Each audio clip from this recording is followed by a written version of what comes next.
कर अपने घर आई और तभी बाहर से गोलू घर के अंदर आया और माँ से पूछता है कि माँ, ये कौन है? तो मैया ने बोला, ये भगवान है और ये ही हमारे मालिक हैं। अब तो घर में जब भी कोई नई चीज बनती तो सबसे पहले बिहारी जी को भोग लगता। पहले यह सब चीजें गोलू को सबसे पहले मिलती थीं। इससे गोलू बहुत चिढ़ने लगा और मन ही मन ठाकुर जी को कोसने लगा। एक दिन गोलू की माँ काम पर जाते समय बोली, गोलू, यमुना जी से मटके में जल भर कर लाना।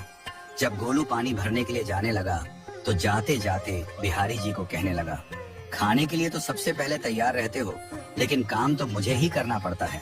अगर यहाँ रहना है तो काम करो। कहकर गोलू यमुना जी से जल भरने के लिए चल पड़ा। गोलू जब यमुना जी में जल भरने लगा तो उसने देखा कि यमुना जी के अंदर बिहारी जी विराजमान हैं और कह रहे हैं, ला गोलू, घड़ा हम भर देते हैं। गोलू उनको देखकर हैरान हो गया और बोला, नहीं नहीं, मैं अपने आप भर लूंगा। लेकिन ठाकुर जी ने उसके हाथ से घड़ा ले लिया और भरकर घर ले आए। गोलू घर आकर डर रहा था कि अगर माँ को पता लगा कि मैंने ठाकुर जी से काम करवाया है तो आज मेरी पक्की पिटाई होगी।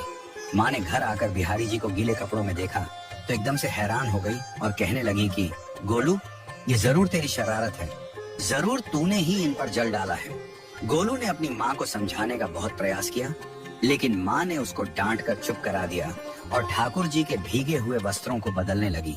अगले दिन जब माँ ने गोलू को अनाज पिसवाने का काम दिया तो बिहारी जी फिर अनाज का कनस्तर ले आए और माँ को ठाकुर जी के वस्त्रों के ऊपर सूखा आटा पड़ा मिला। तो माँ ने फिर गोलू को डांटा कि तुझे पता नहीं कि ये हमारे भगवान हैं और तू भगवान के साथ शरारत करता है। आज तूने फिर इनके ऊपर आटा फेंका है। तो गोलू शपथ लेकर कहने लगा, नहीं माँ, मैंने कोई शरारत नहीं करी है। ये तो मेरे हाथ से गेहूं का कनस्तर लेकर खुद पिसवा कर आए हैं। गोलू की माँ आज बहुत गुस्सा हुई। अगले दिन फिर माँ बोली, बेटा गोलू, आज तुम्हारे बाबा बाहर गांव से वापस लौट आएंगे। बस आज का ही काम है, तुम जंगल से थोड़ी लकड़ियां ले आना। गोलू फिर डर गया, कहीं ठाकुर जी फिर मेरे पीछे ना आ जाएं। गोलू ने माँ को बोला कि मैं चला तो जाऊंगा, लेकिन बिहारी जी को समझा लो, वो मेरे पीछे ना आए। उसकी माँ हंसकर बोली, हाँ हाँ समझा दूंगी, तुम जाओ तो सही। गोलू जल्दी जल्दी लकड़ियां लेने जंगल में चला गया और माँ काम पर चली गई।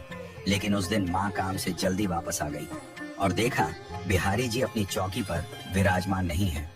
वह तो एकदम से घबरा गई कि कहीं गोलू की शरारत तो नहीं। वह भागी भागी जंगल की तरफ गई। तभी उसने देखा कि गोलू के साथ एक इंसान लकड़ियों को लेकर घर आ रहा है। गोलू की माँ ये देखकर हैरान हो गई कि ये तो बिहारी जी हैं। ये क्या हमारे भगवान हमारा काम कर रहे हैं? इसका अर्थ गोलू ठीक कह रहा था। वह जल्दी जल्दी भागकर ठाकुर जी के पास गई और लकड़ियां उनके हाथ से लेते हुए उनके चरणों में गिरकर रोती हुई बोली, हे बिहारी जी, ये आप क्या कर रहे हो? मुंह गरीब का काम क्यों कर रहे हो? ठाकुर जी मुस्कुराते हुए बोले, हमें तो तेरे बेटे पर बहुत प्यार आता है। सब लोग हमें भगवान समझते हैं, लेकिन एक तेरा बेटा ही था जो हमको अपना मानता था। अपना मानकर वो हमें डांट भी देता था, हमारे साथ गुस्सा भी करता था, और जो हमें एक बार अपना मान लेता है तो हम उसके मान के लिए उसके ही हो जाते हैं।